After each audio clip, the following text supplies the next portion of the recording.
Effects of thermal expansion. ठीक है, हाँ, तो पहला देखते हैं इफेक्ट ऑन डेंसिटी। ठीक है, तो इफेक्ट ऑफ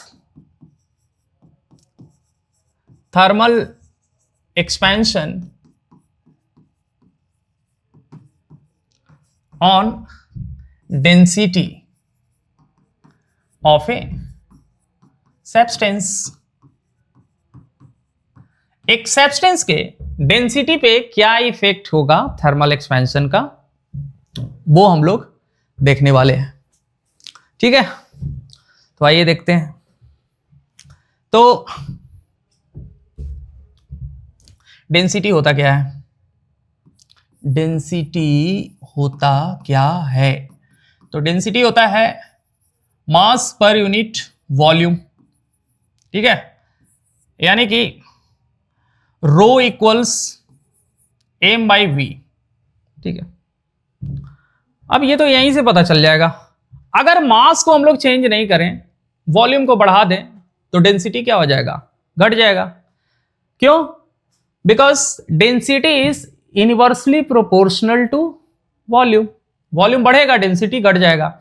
यानी कि कोई भी जिस सब्सटेंस को जब हम लोग हीट करेंगे, लिक्विड हो या सॉलिड हो, ठीक है, या गैस हो, तो उसका वॉल्यूम क्या होगा? बढ़ेगा। और वॉल्यूम बढ़ेगा तो डेंसिटी क्या हो जाएगा? घट जाएगा। कैसे घटेगा देखते हैं। ठीक है, तो let rho naught be density at temperature T naught and rho be density at temperature T। Okay, और एक चीज और एज्यूम कर लीजिए, T जो है वो T नॉट से बड़ा है। ठीक है, तो इसमें हम लोग इसको मान लेते हैं फर्स्ट। सेकेंड क्या हो जाएगा? M by V naught 1 plus gamma delta T. अब ये गामा क्या है लिख दो, कोएफिशिएंट ऑफ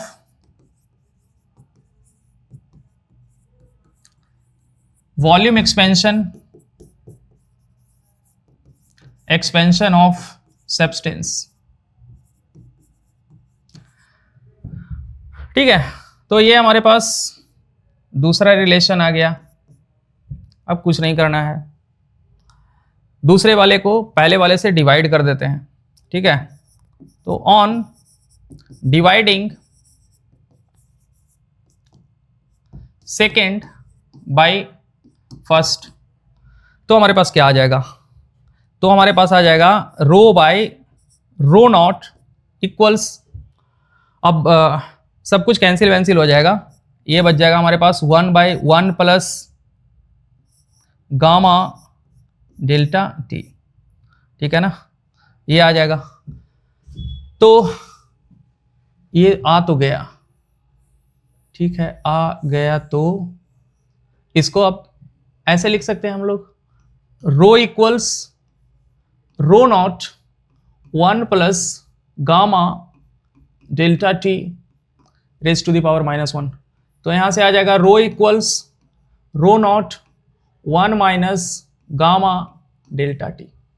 ठीक है, तो ये जो है वो क्या है? New density. ये है new density at increase temperature, at increased temperature.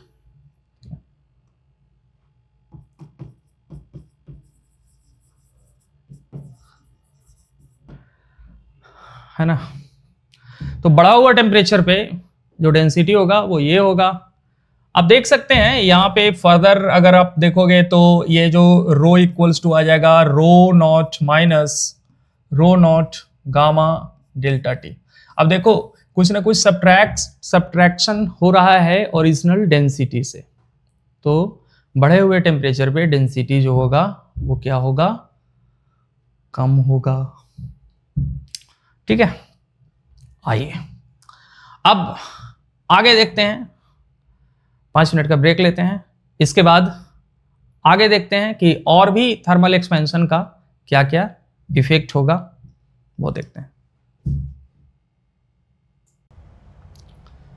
तो आइए अब नेक्स्ट इफेक्ट देखते हैं थर्मल एक्सपेंशन का, कि जब हीट करते हैं किसी भी ऑब्जेक्ट या सब्सटेंस को तो क्या होता है, उसका फोर्स ऑफ वायंसी जो है, बायंड फोर्स जो है वो किस तरह से चेंज होता है हीट करने पे, वो देखते हैं। तो सेकेंड इफेक्ट जो है,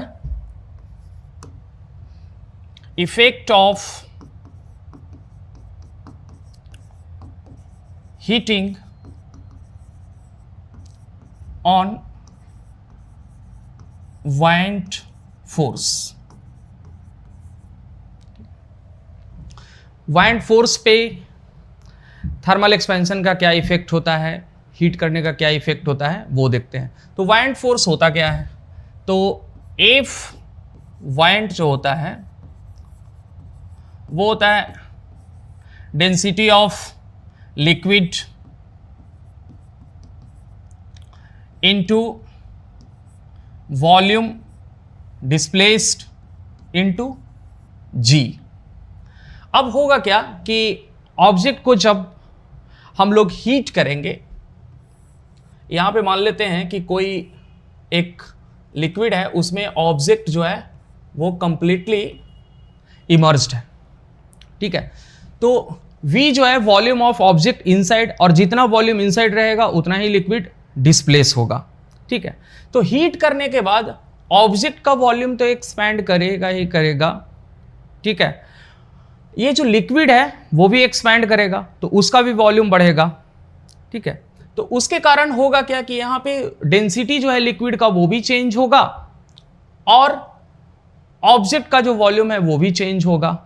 तो अकॉर्डिंगली हम लोग इसमें सब्स्टिट्यूट करेंगे, उसके अनुसार बायंड फोर्स चेंज होगा।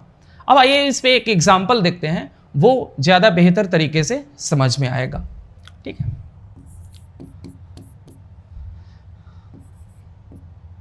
an object floats 60% of its volume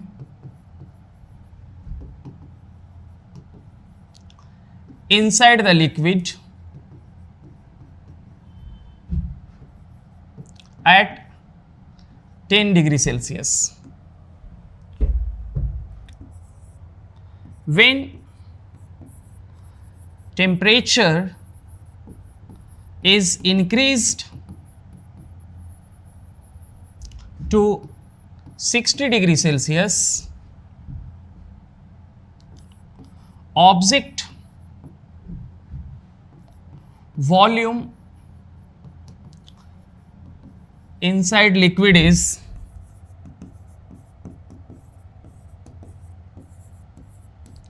80%।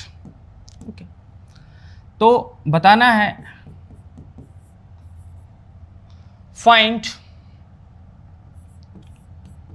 Volume of, find coefficient of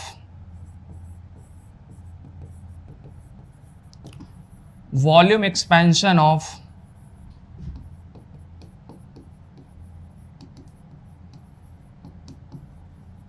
the liquid. Assume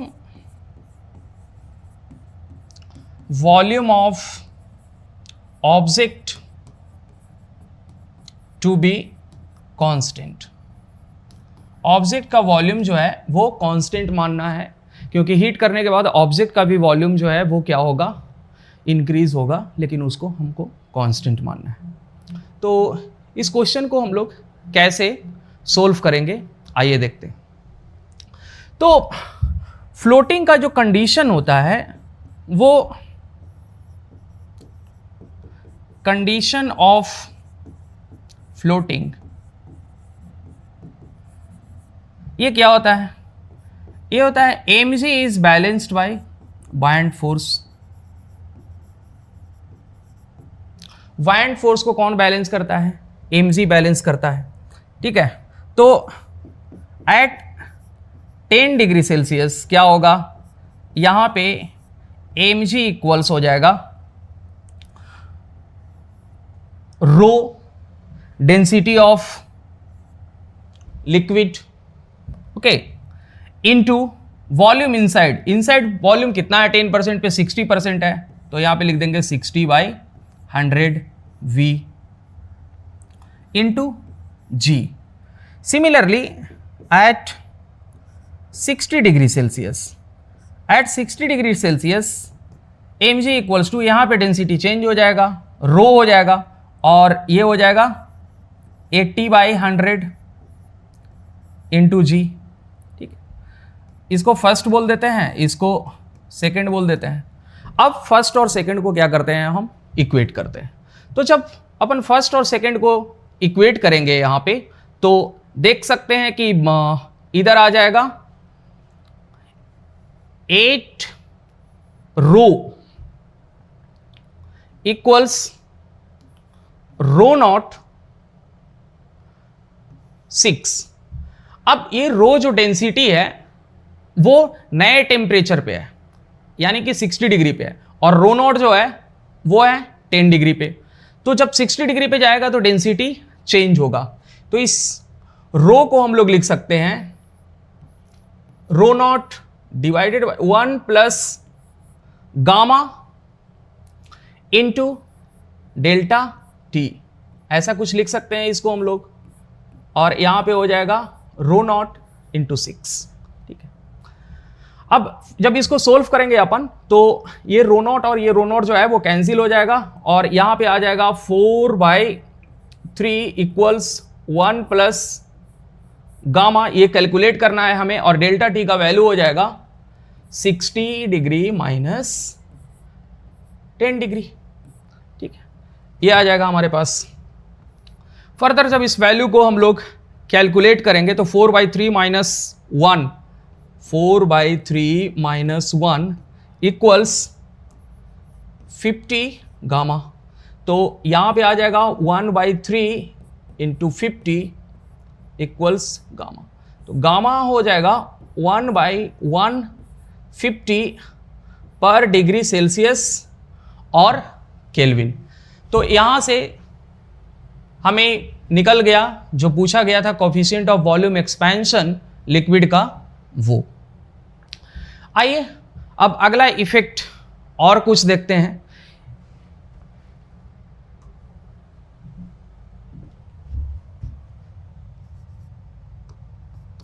effect of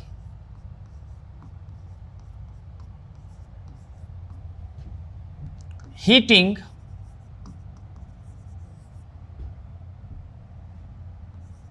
on height of liquid।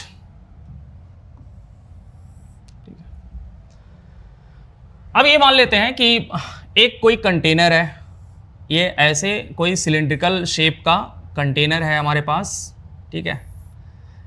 ये इस तरह से रखा हुआ है, इसका बेस एरिया जो है वो मान लेते हैं ए, और इसमें लिक्विड भरा हुआ है कुछ एच हाइट तक, ठीक है, और ये अभी है एट टेम्परेचर T। अब इसको जब हीट करेंगे तो क्या होगा? इसको हीट करने पे ये होगा कि लिक्विड भी एक्सपैंड करेगा, और लिक्विड एक्सपैंड करने के साथ साथ इसका जो बेस एरिया है, ग्लास जो है, वो भी एक्सपैंड करेगा, दोनों एक्सपैंड करेगा। तो ये जो हाइट है उसमें चेंज आएगा। तो मान लेते हैं कि इसका टेम्परेचर बढ़ा दिया गया है और टेम्परेचर बढ़ा देने के बाद लिक्विड का जो नया हाइट है, ठीक है, इसको शुरू में H0 मान लेते हैं और ये जो नया हाइट है वो हो गया H, ठीक है। अब यहाँ पे बेस एरिया जो है इसको बोल देते हैं A0 और ये हो गया यहाँ पे A, ठीक है। तो ये डेटा हमारे पास है। अब हमें निकालना है कि इन दोनों के जो हाइट में डिफरेंस है वो क्या होगा। तो पहला जो कंडीशन है इसमें हम अगर H की वैल्यू लिखें तो H0 क्या हो जाएगा, H0 हो जाएगा वॉल्यूम ऑफ लिक्विड, ठीक है, इनिशियल वॉल्यूम ऑफ लिक्विड, ठीक है, इसको अपन V0 भी कह सकते हैं, और बेस एरिया A0, ये हो गया H0 की वैल्यू, इनिशियल हाइट लिक्विड का T टेम्परेचर पे, और यहाँ पे ये जो कंडीशन है वो है T प्लस डेल्टा T पे। तो यहाँ पे जो हाइट हम लोग लिखेंगे वो लिखेंगे V बाई A। अब V की वैल्यू क्या होगी, यहाँ पे V यहाँ पे एक्सपैंड करेगा, लिक्विड क्या करेगा, एक्सपैंड करेगा। तो लिक्विड जब एक्सपैंड करेगा तो इसको लिख सकते हैं 1 plus gamma delta T divided by area. इसका जो बेस है उसको आइसोट्रोपिक मानते हैं और मानते हैं कि अल्फा और बीटा और गामा में जो रिलेशन है वो बीटा इक्वल्स टू 2 अल्फा होगा। तो कोफिशिएंट ऑफ एरिया एक्सपेंशन होता है बीटा, उसको 2 अल्फा के बराबर मान लेते हैं, ठीक है। तो यहां पे हम लोग लिखेंगे A0 into 1 plus 2 alpha delta T, ये हो गया हमारे पास।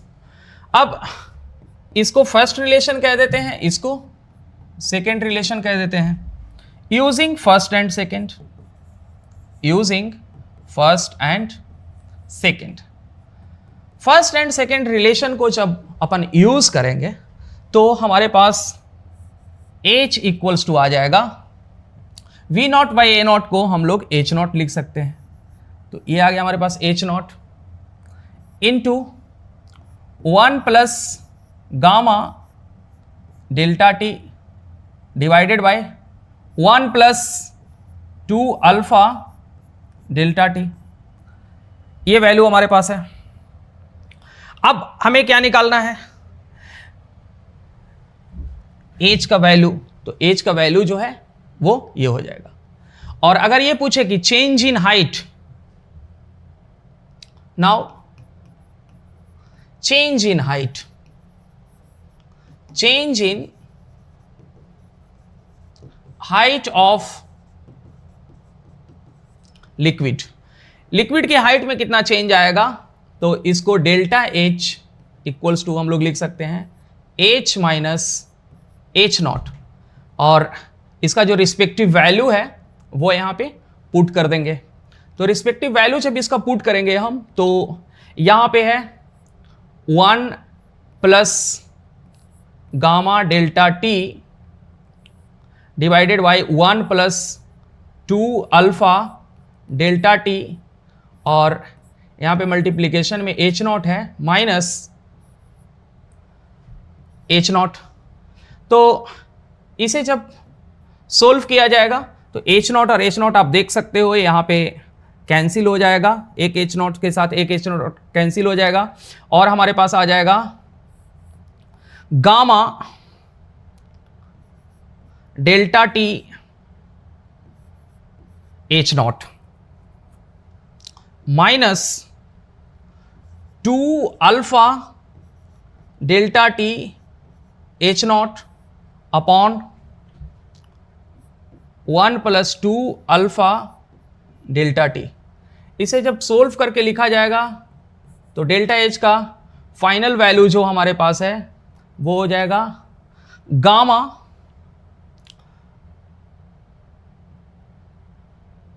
Minus two alpha delta T H not divided by 1 + 2 alpha delta T. ये हमारे पास फाइनल हाइट का डिफरेंस आ जाएगा जब लिक्विड को क्या किया जाएगा, हीट किया जाएगा। तो ठीक है, अल्फा जो है वो coefficient of linear expansion of glass है और गामा जो है वो coefficient of volume expansion of liquid है। अगर कंफ्यूजन हो तो कहीं पे लिख सकते हैं कि यहाँ जो है वो है coefficient of linear expansion of glass और कंटेनर, और गामा जो है ये है coefficient of volume expansion of liquid. ठीक है, तो ये वैल्यू रहा, इस तरह से हम लोग कैलकुलेट करते हैं। अब नेक्स्ट इफेक्ट देखते हैं कि अगर एक सिंपल पेंडुलम जो होता है उसका वायर अगर मेटल से बना हो और उसको हम लोग हीट करें तो किस तरह से उसका टाइम पीरियड चेंज होगा। आइए देखते हैं।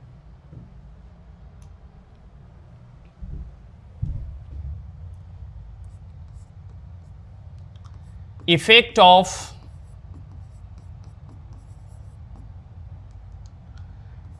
Temperature on time period of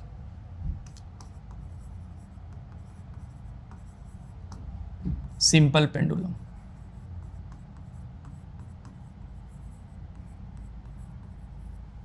ठीक, सिंपल पेंडुलम क्या होता है कि एक ऐसे स्ट्रिंग या मेटल के वायर से एक बॉब को कनेक्ट किया जाता है और इसका मोशन आगे पीछे होता है। ठीक है, अगर इसका लेंथ जो है वो एल हो तो इसका टाइम पीरियड दिया जाता है 2π√L/g। ठीक है, इसके लेंथ को क्या मान रहे हैं, एल मान रहे हैं। अब होता क्या है कि जब टेम्परेचर इंक्रीज किया जाएगा और ये मेटल का बना हुआ रहेगा तो ये क्या करेगा, एक्सपैंड करेगा। अब ये जब एक्सपैंड करेगा तो लेंथ क्या हो जाएगा, चेंज हो जाएगा। यहाँ पे लेंथ चेंज हो जाए तो टाइम पीरियड भी क्या हो जाएगा, चेंज हो जाएगा। ठीक है, तो इसको हम लोग मानते हैं कि यहाँ से टेम्परेचर डेल्टा थीटा इंक्रीज कर दिया गया है। ठीक है, तो और ये जो है स्ट्रिंग जो है वो मेटल का बना हुआ है, तो ये हमारे पास जो टाइम पीरियड दिया हुआ है ये इनिशियल टाइम पीरियड है। ठीक है, एट टेम्परेचर थीटा। टेम्परेचर को थीटा से इसलिए डिनोट कर रहे हैं क्योंकि यहाँ पे टी जो है वो टाइम पीरियड के लिए आ गया है। तो ये हमारे पास इनिशियल लेंथ, इसका एल नॉट मान लेते हैं, इसका एल नॉट मान लेते हैं। ठीक है, अब at temperature theta plus delta theta, थोड़ा टेम्परेचर बढ़ाएंगे तो इसका जो टाइम पीरियड, नया जो टाइम पीरियड है उसको टी डैश बोल देते हैं और ये हो जाएगा 2π√L0 into 1 + alpha delta theta upon G. अब वहां पे अल्फा क्या है, अल्फा है ये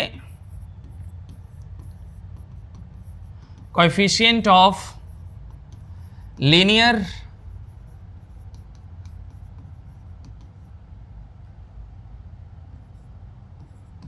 एक्सपेंशन ऑफ वायर। ठीक है, ये वायर का बना हुआ है, कोई मेटेलिक वायर है, उसका alpha.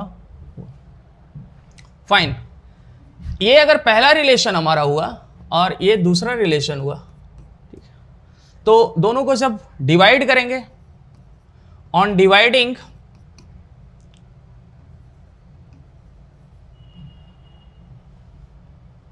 Second by first, second को जब फर्स्ट से डिवाइड करेंगे हम लोग तो आएगा हमारे पास T dash by T equals, सब कुछ कैंसिल वैंसिल हो जाएगा और सिर्फ ऊपर में बचेगा 1 plus alpha delta theta, root में बचेगा इसका पावर 1/2। यहाँ पे बाइनोमियल एक्सपेंशन यूज़ कर लेंगे। बाइनोमियल एक्सपेंशन यूज़ करेंगे तो जो लगभग वैल्यू है टी डैश वह अप्रॉक्सीमेटली आ जाएगा हमारे पास T into 1 plus 1/2 alpha delta theta. ठीक है, तो therefore change in time period जो हो जाएगा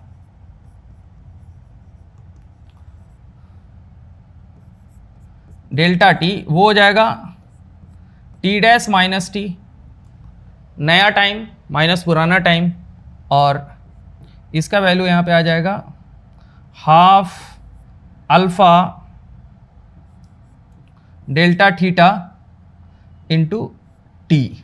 ठीक है, वहाँ टी से भी मल्टीप्लिकेशन होगा तो इसको लिख देते हैं half T alpha delta theta. Delta theta क्या है? चेंज इन टेम्परेचर है। ठीक है, यहाँ पे डेल्टा थीटा जो है यह है चेंज इन टेम्परेचर। अब इसको ध्यान से देखने पे हुआ क्या कि ये पेंडुलम जो था इसका जो स्ट्रिंग है ये वायर का बना हुआ था। अब ये वायर का बना हुआ था, इसके वजह से जब टेम्परेचर बढ़ाया गया तो ये लेंथ चेंज हो गया। लेंथ चेंज हो जाने की वजह से टाइम चेंज हो गया। जैसा कि यहाँ देख सकते हैं लेंथ बढ़ेगा तो टाइम पीरियड बढ़ेगा, यानी कि टाइम ज़्यादा लेगा। अब टाइम पीरियड बढ़ जाने के कारण क्या होगा, पेंडुलम क्लॉक जो है हमारा वो स्लो हो जाएगा। ठीक है, स्लो हो जाएगा, टाइम पीरियड बढ़ गया है तो इसको बोलते हैं हम लोग टाइम लॉस्ट। अब यही अगर कॉन्ट्रैक्ट कर जाता तो टाइम पीरियड कम हो जाता तो वहां पे टाइम क्या कर जाता, गेन कर जाता। ठीक है, तो इस पे किस तरह का क्वेश्चन आता है उस क्वेश्चन को हम लोग देखते हैं। ये जो हमारा चेंज हुआ है टाइम पीरियड, एक टाइम पीरियड में कितना चेंज हुआ है वो होगा half time period original into alpha coefficient of linear expansion into temperature difference. आइए देखते हैं कॉन्सेप्ट टाइम लॉस्ट और टाइम गेन का। तो टाइम गेन, टाइम लॉस्ट, यहां पे क्लॉक क्या हो जाता है, स्लो। यहां पे क्लॉक क्या हो जाएगा, स्लो, और यहां पे क्लॉक क्या हो जाएगा, फास्ट। यहां पे क्लॉक हो जाएगा फास्ट। ठीक है, यहां पे टेम्परेचर इंक्रीज होगा तब होगा when temperature is increased,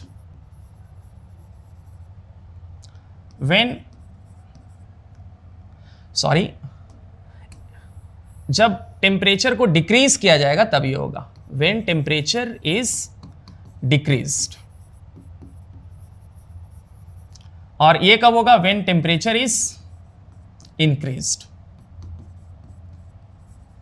temperature को जब इंक्रीज किया जाएगा तब ये होगा। एक क्वेश्चन देखते हैं, उस क्वेश्चन से ये अच्छे से समझ में आ जाएगा। ठीक है,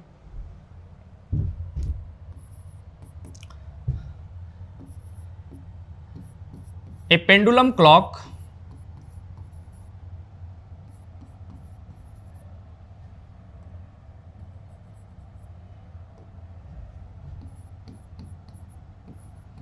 is designed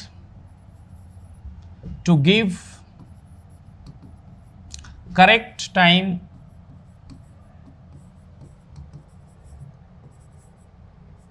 at 20 degree Celsius. Correct time ये देता है 20 डिग्री सेल्सियस पे। ठीक है, when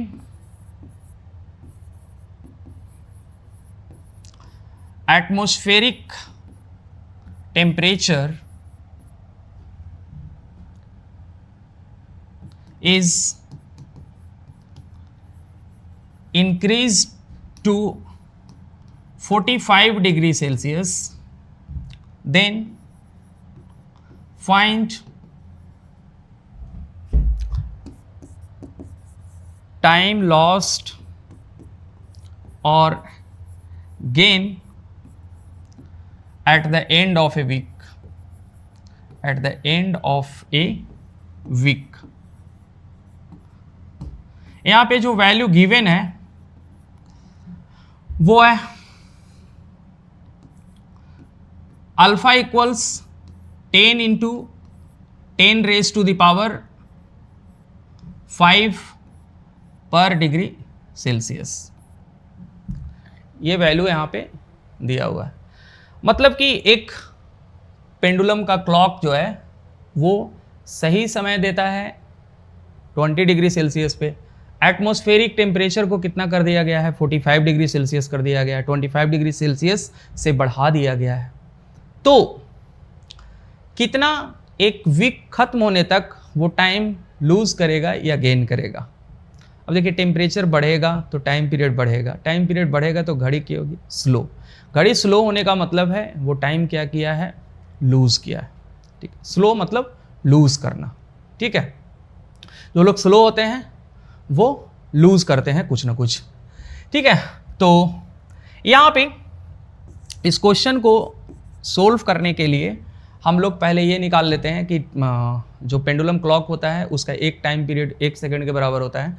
तो वो निकाल लेते हैं कि एक टाइम पीरियड में कितना करेगा, फिर एक वीक में कितना करेगा, वो निकाल लेते हैं। ठीक है, तो time lost in 1 second. Okay, 1 second में कितना टाइम लूज करेगा, तो ये हो जाएगा half into 1 into alpha is how much, 10 into 10 raise to the power -5। वहां पे वैल्यू दिया हुआ है। टेम्परेचर डिफरेंस कितना है, टेम्परेचर डिफरेंस यहां पे है 45 डिग्री -20 डिग्री। ये 1 सेकेंड में है, तो टोटल टाइम लॉस्ट कितना हो जाएगा, total time lost in 1 week. तो इसको सोल्व कर लेंगे। 5 और ये 25, 125 into 10 raise to the power -5 into, अब एक दिन में कितना सेकेंड होता है, 86,400 सेकेंड एक दिन में होता है। ठीक है, 1 आवर में होता है 3600 इंटू 24 करेंगे तो एक दिन का निकलेगा, और ये एक दिन का इतना हुआ। अब इसमें 7 से क्या कर देंगे, मल्टीप्लाई कर देंगे। तो ये जो सोल्व करके वैल्यू आएगा इस सेकंड में आएगा, और ये वैल्यू आएगा अप्रॉक्सीमेटली 75.6 सेकेंड्स के बराबर। तो इतना टाइम जो है वो क्या कर लेगा, लूज कर लेगा एक वीक में। अब देखो लगभग 1.25 मिनट के आसपास, 1 मिनट प्लस क्वार्टर, इतने के बराबर टाइम जो है ये लूज कर रहा है। ठीक है, घड़ी स्लो हो रहा है। आइए देखते हैं इसी पे एक और क्वेश्चन को। ठीक है, बहुत इंपॉर्टेंट कॉन्सेप्ट है और इससे क्वेश्चन बहुत फ्रीक्वेंटली पूछा जाता है। ठीक है, तो next question is a pendulum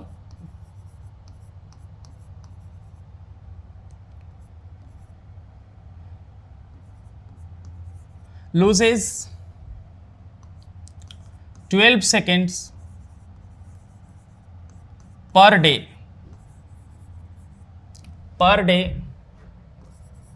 at 25 degree Celsius.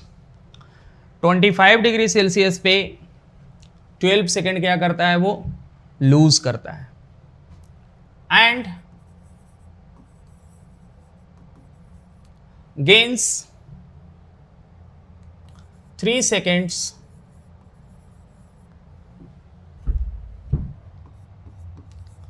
per day at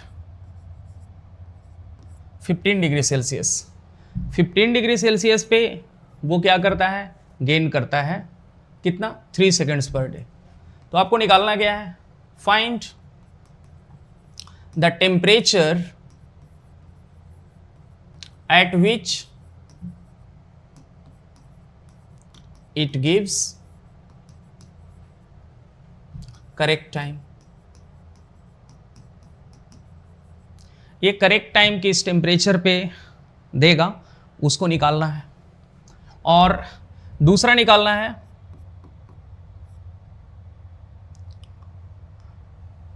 ये तो पहला, और दूसरा निकालना है coefficient of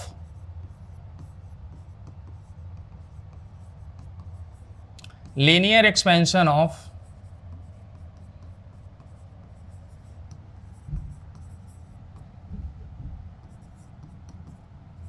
wire of the pendulum.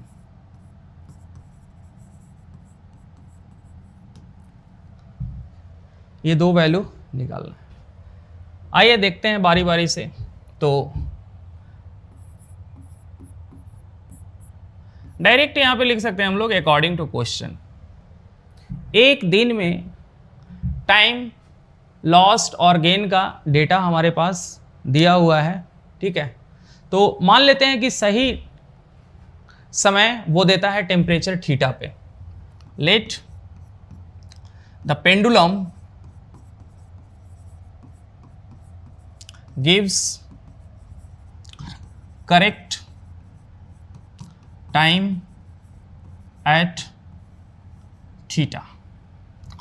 तो क्या लिख सकते हैं यहाँ पे, वो पहला जो है वो 25 डिग्री पे कितना लूज किया है टाइम, 12 सेकेंड्स। फाइन, तो 12 इक्वल्स हाफ अल्फा इंटू, अब यहाँ पे टेम्परेचर जो है वो 25 माइनस थीटा इंटू एक दिन में कितना 86,400 सेकेंड्स। ये हमारे पास पहला डेटा हो गया। दूसरा अगेन 3 सेकेंड वो क्या करता है, गेन करता है, into alpha into theta minus 15 into 86,400। ये दूसरा। अब जब एक को दूसरे से डिवाइड कर देंगे, फर्स्ट डिवाइडेड बाय सेकेंड, तो हमें क्या मिलेगा, इधर तो 4 मिल जाएगा और इधर में सब कुछ कैंसिल वैंसिल हो जाएगा और ये हो जाएगा 25 minus theta divided by theta minus 15।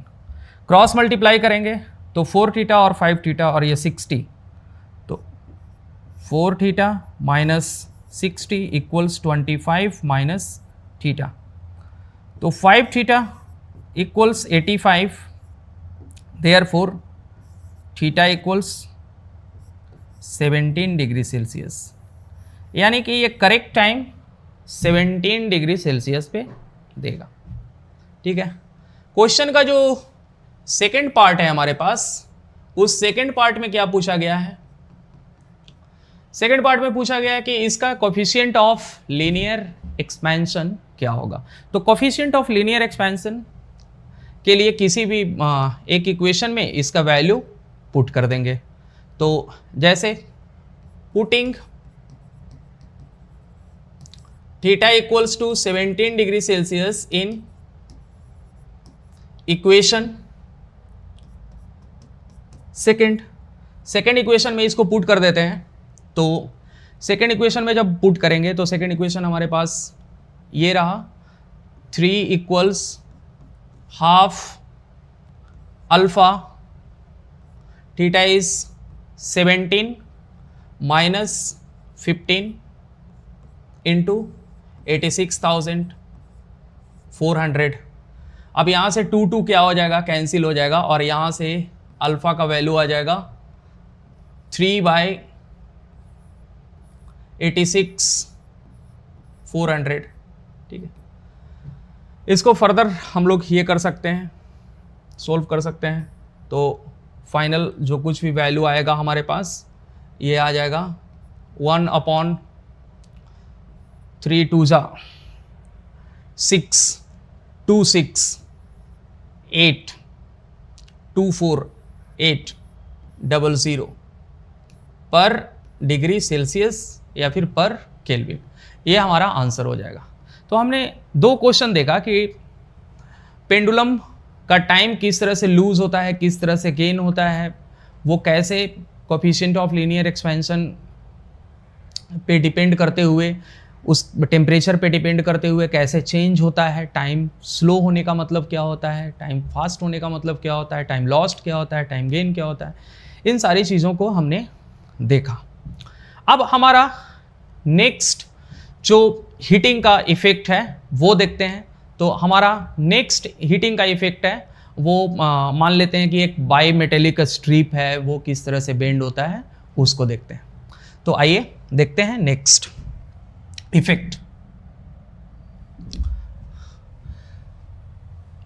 एक सेकेंड मैं चेक कर लेता हूं नंबरिंग क्या है, यहां पे 4th नंबरिंग है।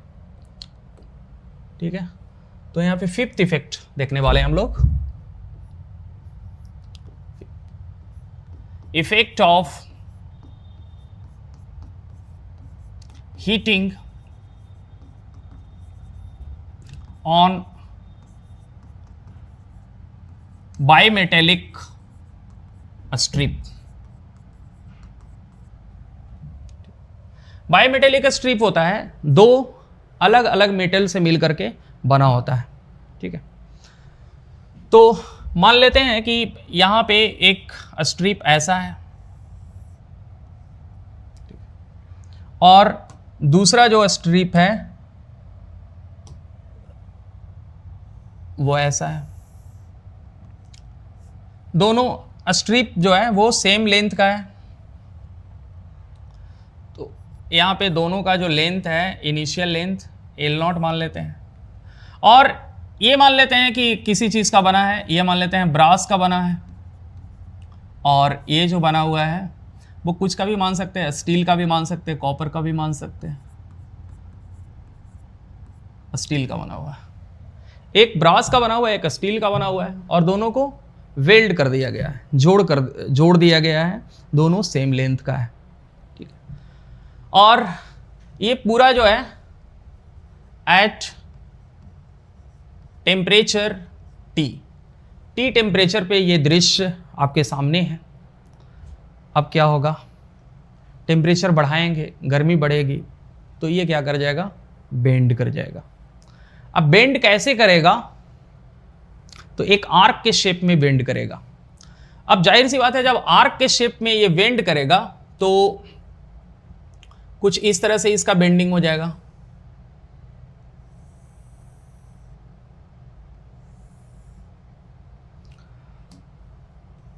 इसका बेंडिंग कुछ इस तरह से हो जाएगा।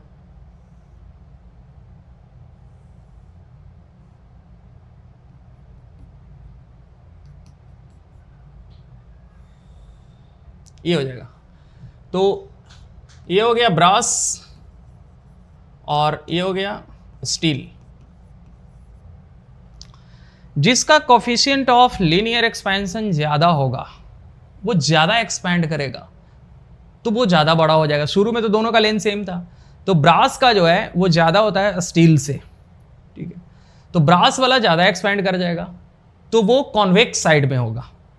ठीक है, और कॉनकेव साइड में हो जाएगा जिसका कम होगा। तो यहाँ पे एक चीज़ और दिया हुआ है, अल्फा बी जो है brass is greater than alpha steel. ठीक है, और जो भी बड़ा होगा ये, तो ब्रास कहाँ रह जाएगा, ये हो जाएगा कॉन्वेक्स साइड में, और ये कहाँ चला आएगा, कॉन्वेक्स साइड में। सिंपल है, यहाँ पे आप देख सकते हैं। अब IIT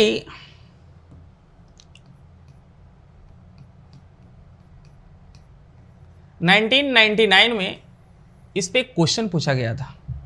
क्वेश्चन ये पूछा गया था कि अगर ये आर्क शेप में बेंड करेगा, ठीक है, तो जो रेडियस होगा इसका वो किस पे डिपेंड करेगा, रेडियस ऑफ कर्वेचर किस पे डिपेंड करेगा, टेम्परेचर, अल्फा, ये सब के कुछ रिलेशन दिया हुआ था। तो आइए इन्वेस्टिगेट करते हैं और देखते हैं कि किन किन चीज़ों पे क्या क्या डिपेंड करेगा। तो सबसे पहले ये मान लेते हैं कि इसका जो एवरेज रेडियस है वो r है, ये मान लेते हैं r, ठीक है। अब ये तो r हो गया, तो ये मेटल का जो स्ट्रिप था दोनों का dd था, ये भी d था और ये भी d था, ठीक है, ये भी d था और ये भी d था। तो यहां पे जो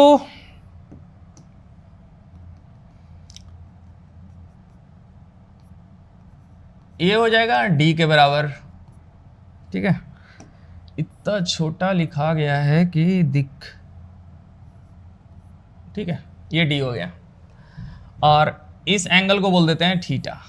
तो r जो है वो रेडियस ऑफ कर्वेचर है, हमें r की वैल्यू निकालनी है कि r किन किन चीज़ों पे डिपेंड करेगा, किस तरह से, अल्फा ब्रास, अल्फा स्टील, ये सब पे डिपेंड करेगा, ठीक है।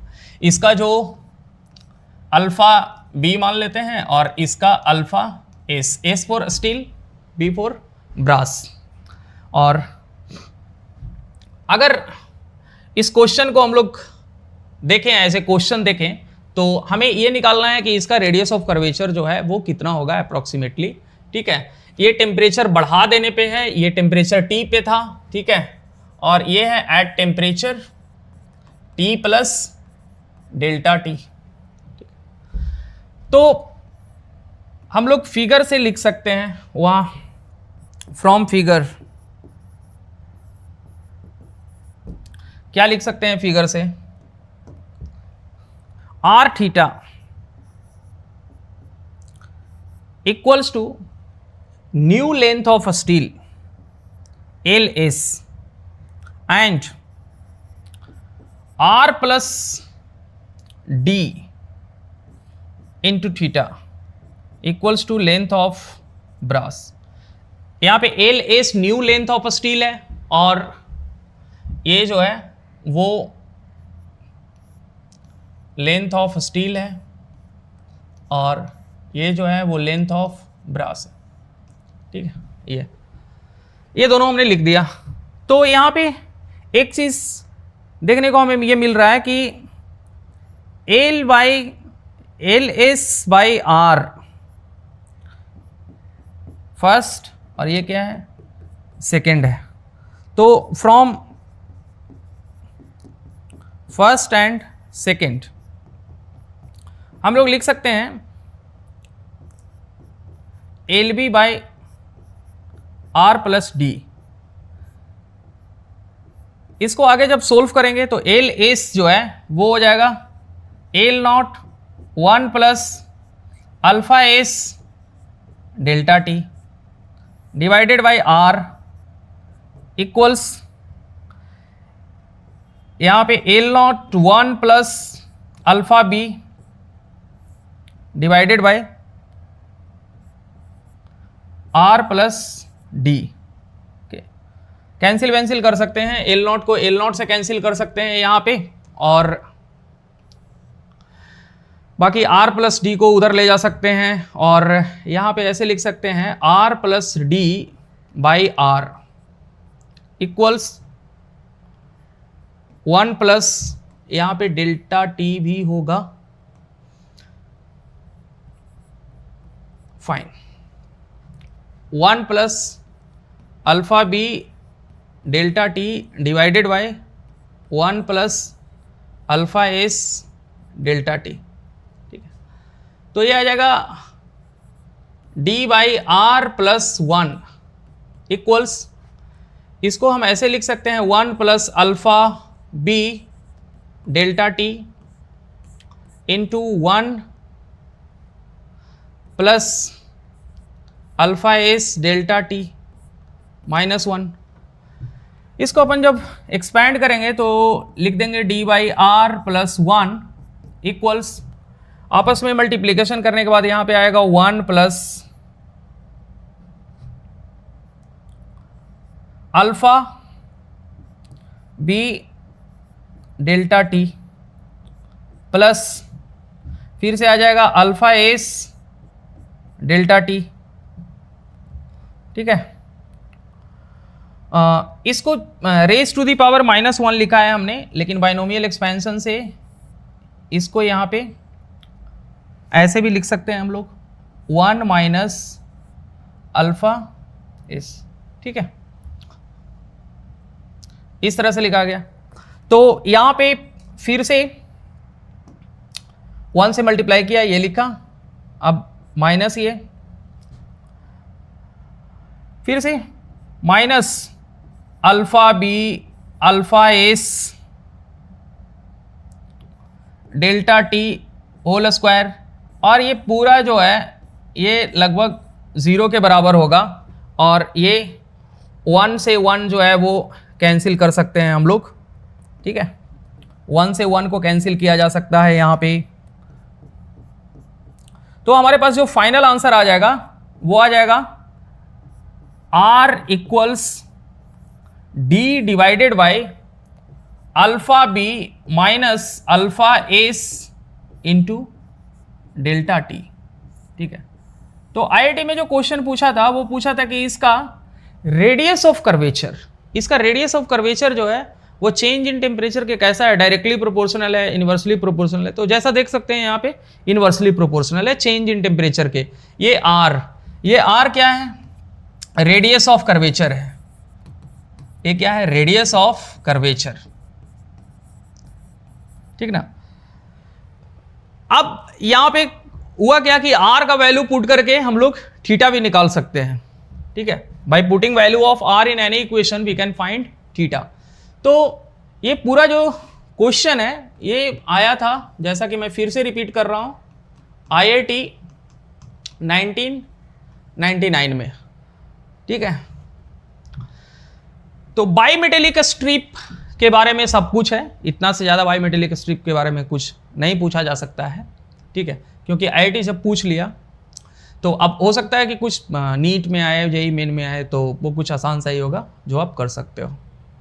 फाइन, तो जिसका कोफिशिएंट ऑफ लीनियर एक्सपेंशन ज्यादा होगा वो कॉन्वेक्स साइड में रहेगा, और कॉनकेव साइड में जिसका कोफिशिएंट ऑफ लीनियर एक्सपेंशन कम होगा वो रहेगा।